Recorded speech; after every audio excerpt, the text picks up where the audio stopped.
75వ జయంతి సందర్భంగా ఆంధ్రప్రదేశ్ కాంగ్రెస్ పార్టీ మిత్రుడు గిడుగు రుద్రరాజు అధ్యక్షతన ఆంధ్రప్రదేశ్ కాంగ్రెస్ పార్టీ అధ్యక్షురాలు డాక్టర్ వైఎస్ రాజశేఖర రెడ్డి గారి కుమార్తె ఈ రాష్ట్ర అధ్యక్షురాలుగా ఈ కార్యక్రమాన్ని ఏర్పాటు చేసి ఈ కార్యక్రమంలో శ్రీ రాహుల్ గాంధీ గారిని ముఖ్య అతిథులుగా పాల్గొనమని ఆహ్వానించడం జరిగింది.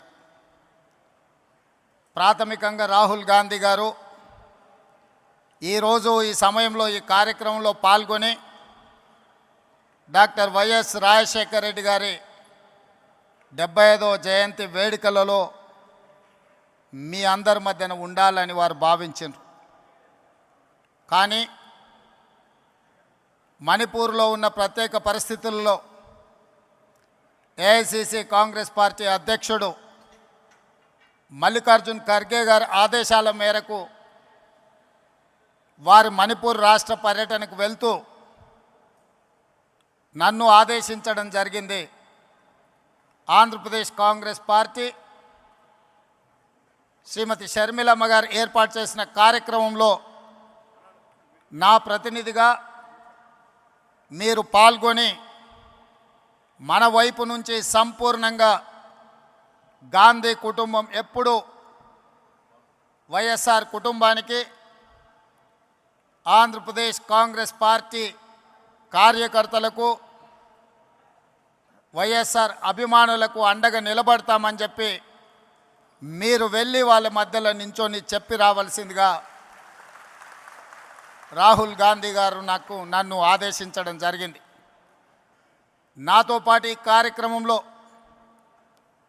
ఆంధ్రప్రదేశ్ ఇన్ఛార్జ్ మాణిక్ ఠాగూర్ గారు, తెలంగాణ ఇన్ఛార్జ్ దీపదాస్ మున్షి గారు, ఆంధ్రప్రదేశ్ మాజీ అధ్యక్షులు రఘువీరారెడ్డి గారు, డాక్టర్ కేవీపీ రామచంద్రరావు గారు, మా సహచర మంత్రివర్గ సభ్యులు, ముఖ్యంగా మా మిత్రుడు పట్టి విక్రమార్క గారు, మిగతా మంత్రివర్గ సభ్యులు అందరూ కూడా ఈ కార్యక్రమంలో పాల్గొని ఈరోజు ఈ వాతావరణం చూస్తుంటే ఎవరైనా ఎవరి కుటుంబంలో ఎంత దగ్గర వాళ్ళు చనిపోయినా నెలకో 2 నెలలకో 3 నెలలకో వారి జ్ఞాపకాలు మన నుంచి దూరం అవుతూ ఉంటాయి.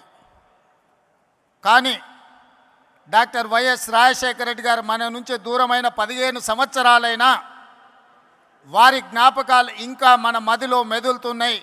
వారిని శాశ్వతంగా మనం గుర్తుపెట్టుకున్నాము అంటే వారు నాయకుడుగా, సంక్షేమ సృష్టికర్తగా, అభివృద్ధి రాష్ట్రంగా నాడు ఉమ్మడి ఆంధ్రప్రదేశ్ను తీర్చిదిద్దడమే కాకుండా ప్రతి ఒక్క మన కుటుంబ సభ్యులలో ఒక కుటుంబ సభ్యుడిగా వారు మనలో బలమైన ముద్ర వేసిండ్రు. కాబట్టే ఈరోజు ఈ వేదిక మీద ఉన్న వాళ్ళు నిన్నగాక మొన్న వైఎస్ఆర్ గారిని కలిసినట్టు, ఆ కలిసినప్పుడు జరిగిన చర్చలను ఇక్కడ ప్రస్తావించినట్టుగా ఉండవల్లి అరుణ్ కుమార్ గారి నుంచి మొదలు పెడితే మాట్లాడిన వక్తలందరూ కూడా ఆనాటి జ్ఞాపకాలను ఈరోజు ప్రస్తావించారు. ఇది చాలా అరుదైన సందర్భం, అరుదైన అంశం.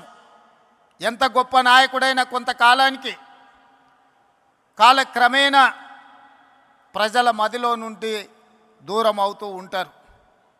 కానీ డాక్టర్ వైఎస్ రాజశేఖర రెడ్డి గారి కాలం గడిచిన కొద్దీ, సంవత్సరాలు పోయిన కొద్దీ ఇంకా బలంగా పేదవాళ్ళ మదిలో, పేదవాళ్ళ గుండెల్లో ఇప్పటికీ గుర్తుండిపోయే విధంగా వారు ఉన్నారు అనంటే, వారు ఉన్నప్పటికంటే ఈరోజు వారు లేని లోటు మనందరికీ కనిపిస్తుంది. కొన్నిసార్లు వ్యక్తులు ఉన్నప్పుడు వాళ్ళ గొప్పతనం మనకు అర్థం కాదు. కొన్నిసార్లు వాళ్ళు మనకు దూరం అయినప్పుడు, మనం వాళ్ళని కోల్పోయినప్పుడు వాళ్ళ విలువ తెలుస్తుంది. ఈరోజు 2 రాష్ట్రాలలో సంక్షేమమైన, అభివృద్ధి అయినా